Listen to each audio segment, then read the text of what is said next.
The leaders of the world's top 20 economies will gather in Germany in a bid to address global challenges. Here's a preview of the big event. Kim Hyesung outlines the main agenda, topics, and prospects. Shaping an interconnected world, that's the theme of the G20 Summit set to begin on Friday in the German city of Hamburg. The three main agendas set by the host country are building resilience, improving sustainability, and assuming responsibility. Those are divided into 15 subtopics including trade, investment, climate and energy, income inequality, and immigration. All of them in the pursuit of stable, sustainable economic growth. Since the 2008 global financial crisis, the global economy has recovered somewhat. Now the US and EU are ready to start tapering their monetary policies. Both China and Japan are still in expansion mode. At the summit, member countries will likely discuss their different macroeconomic policies, address overcapacity issues, like in Chinese steel, and discuss measures to prevent rising protectionism. Promoting free trade and a liberal international order has long been the mission of the G20. But according to the WTO, 42 new trade restrictive measures were applied by G20 economies between October 2016 and May 2017, an average of 6 measures per month, slightly higher than in 2016. With U.S. President Donald Trump pushing for an America First policy and calling for existing free trade agreements to be renegotiated, member countries are likely heading for a clash.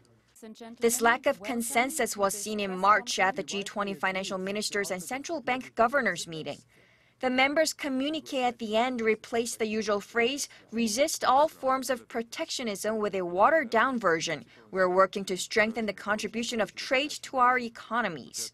German Chancellor Angela Merkel, however, vowed last week to European leaders that the EU will present a united front at the G20 in favor of free trade. My goal, therefore, is that the G20 summit sends a clear signal for open markets and against barriers, as well as a clear commitment to a multilateral trade system. Trade within Europe is big.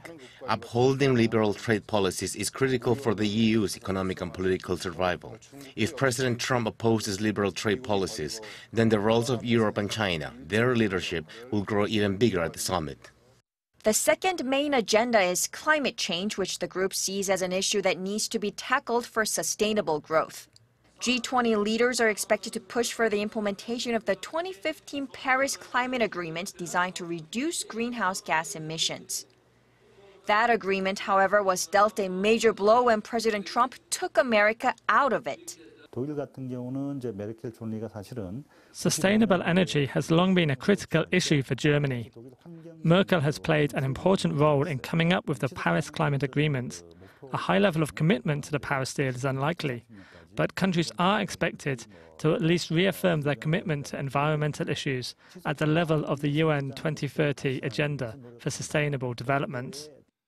The Hamburg Summit also incorporates numerous socio-political issues ranging from women's empowerment, immigration, digitalization, fighting terror, and supporting Africa.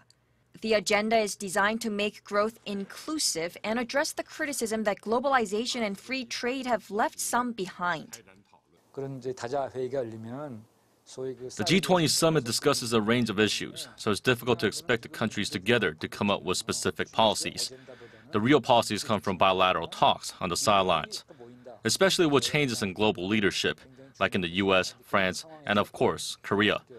The upcoming summit will provide an opportunity for leaders to meet and boost mutual understanding. One of the topics will be North Korea. Just like the theme of this year's G20 summit, the world has become more interconnected than ever, with issues like trade, climate, and immigration no longer confined to one country or one region. Ambitious topics to cover, with differences looming large among participating members, compromise and reconciliation won't be easy, and the world will be watching. Kim Hyesung, Arirang News.